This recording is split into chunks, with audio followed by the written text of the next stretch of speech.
This is one of the most elaborate and rarest Nationals ever made. Let's find out all about it.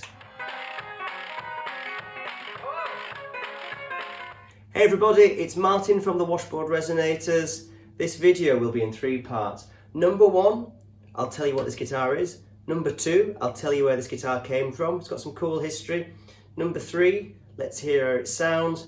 So number 1, what is this? Well, it's a National Tricone, but if we look beyond that, you'll see that it's got the square neck for playing Hawaiian music on your lap.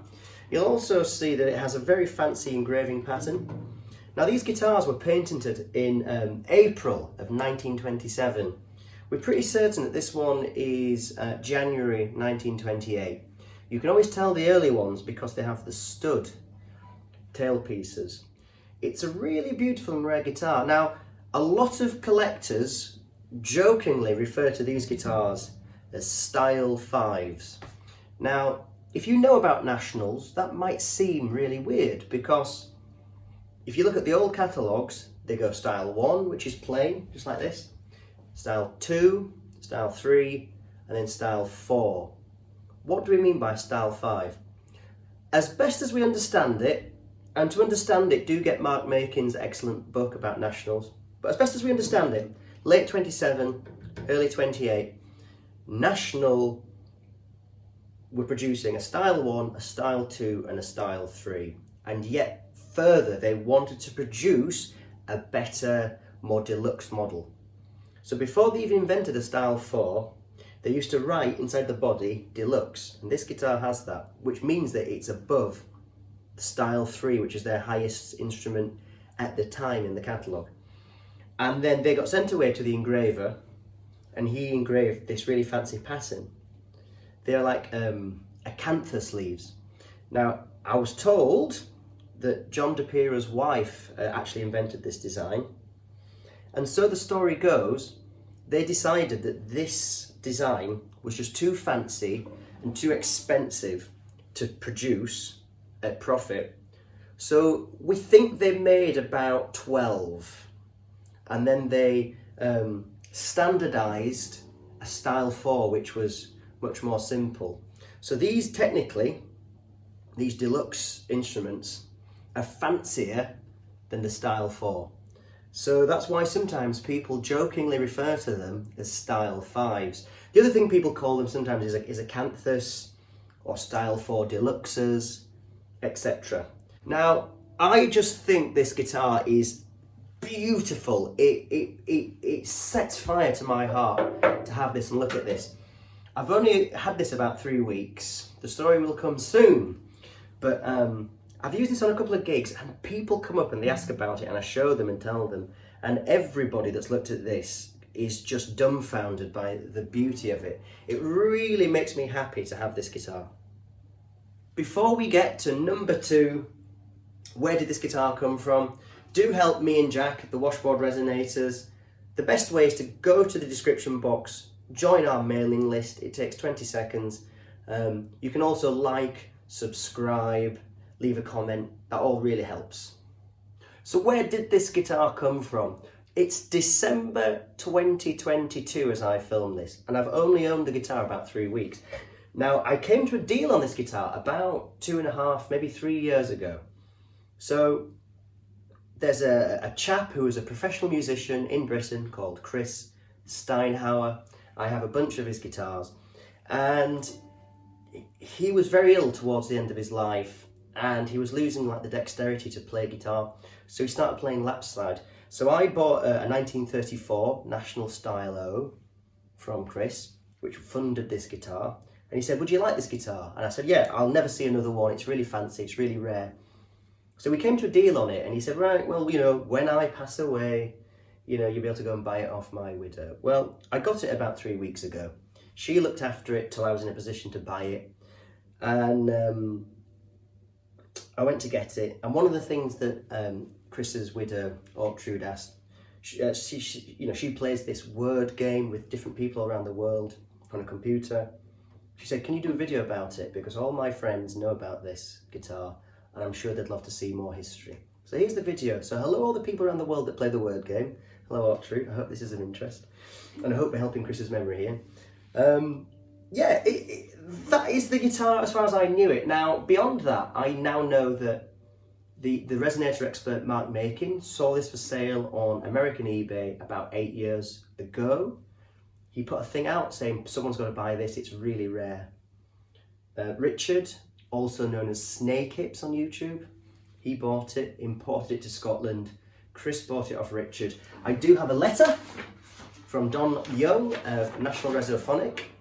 It's to a Mr. Taylor, we shall say. And it says here that Mr. Taylor bought this guitar in San Luis Obispo, Blue Note Music, on October the 30th, 1993. So that's about nearly 30 years now that we can trace this guitar back. So number 3, how does it sound? Well, I'm not really a lap player. I've now got DVDs to like teach myself because I need to do this instrument, you know, the honour it deserves. But it's got beautiful sustain.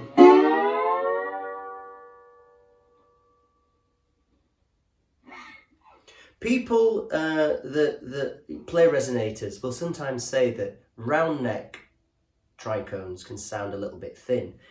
This guitar sounds really beefy to me, and I think when you realise that this is how they were first designed, that open channel with this square channel that the neck's made out of, does add a lot more bass and fatness to the sound. And then I guess when they modified them to be a normal playing guitar, like this one, you know, you lose some of that air pocket space.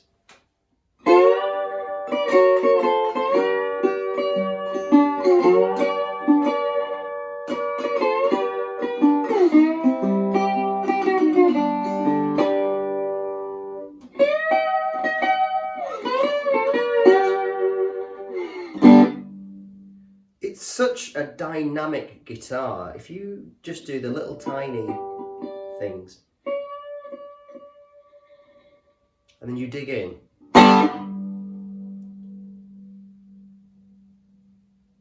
it is so dynamic. When I used this a few times on tour recently with the band, I just played it acoustic, sometimes to 100 odd, 150 people. And I didn't need to mic it in some of those small halls and art centres. I could just dig in for the solos and it filled the room. And it's really nice to connect with how these instruments were designed. They can really project when you dig in with the finger picks.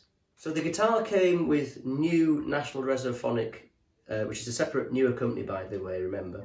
It came with the new NRP cones in the body and the old cones in the box. Now, I did a video a couple of months ago where I put the original 1930 cones back into this guitar instead of the newer cones. And we did like a test on the video. People preferred the old cones. They're a bit sweeter, a bit warmer, perhaps a little bit quieter, but there seems to be a bit more bass to it. Well, again, when I got this home, one of the first things I did was put the old cones in just to see.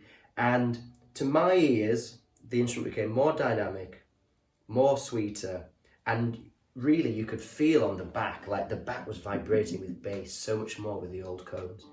It's plenty loud, it's plenty sweet. One of the things that a lot of my resonator collecting friends have told me, even before I bought this and since, one of the ways that they tell if an old tricone is any good, it's that they test harmonics and how bright the harmonics are, and also how loud they are in relation to a normal note.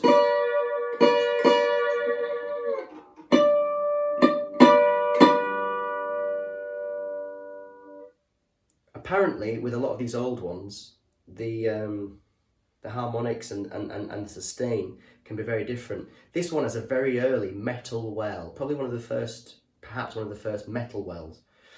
It doesn't have the embossed bits to keep the cones in place from moving, it's just a flat metal well. Before that they had wood wells. Apparently the wood well guitars are much quieter and really sweet, and the harmonics are very rich.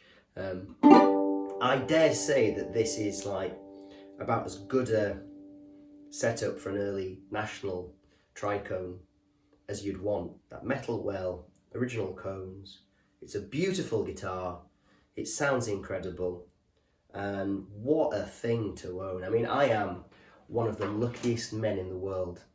So let's finish up then. I mean, these are beautiful instruments, aren't they? And I find them so inspiring. Like, since I've got this guitar and this one, I practice more. I've probably practiced new songs and soloing for probably about 5 hours today on this guitar. These are instruments that are better than I am. So to do them justice, they make me want to play more and learn. Funnily enough as well, since I got this and this, I'd look at some of my vintage banjos, my vintage ukuleles, and be like, these instruments are good, but they're not the standard in the 1920s and 30s marketplace that these are. So annoyingly, or not, I've just bought an incredible top of the range 20s Vega banjo and a Ludwig ukulele. So I'm literally going to leave the house now because I'm going to go and sell one of my other guitars to basically fund this raising quality of instruments. So these things, I mean, it's a first world problem, isn't it? But they really inspire me to play and to just have quality stuff, the best of the best. These are instruments that, if all goes well, will be with me until the day I die. Perhaps my children will get them if they play. You know, they're just here to bring joy, to make music, to write songs, to be creative, and to, you know, I do pay my mortgage by playing music. So do support me and Jack if you've made it this far. Like, subscribe, comment, join the mailing list, buy us a coffee, buy a CD or a t-shirt, go to Spotify, all that stuff. Thank you and bye-bye for now.